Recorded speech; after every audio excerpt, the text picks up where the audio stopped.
مؤسسه توسط میانه عمومی رقم 40 یکی از مکتب‌های دوردست و موفق ناحیه مومن‌آباد در چنین محیط طبیعتی زیبا و منظری دهه عالمتاب سابق دهه الیمپیوی واقع میباشد.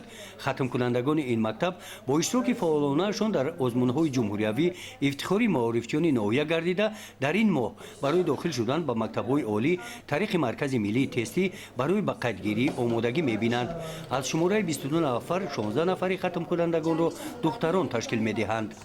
نه مشکلی یگان مشکلی مقصد نارسایی مدنن نارسایی کادر نارسایی یگان چیزی وجود نداره. هم خواهی که ناحیه‌مون دوردستم باشه شغل شرایطمون خوب هسته همه جهته از جهتی نارسایی کادرمون همشون جابجا هستن. این مؤسسه تعلیمی از مرکز ناحیه در مسافت 100 کیلومتر دور در شفت شهرهای دوشنبه کلاب بین ناحیه‌های دنگره و بوسه واقع بوده. در دو بست 300 نفر کودکان به تحصیل فرا گرفته شدند.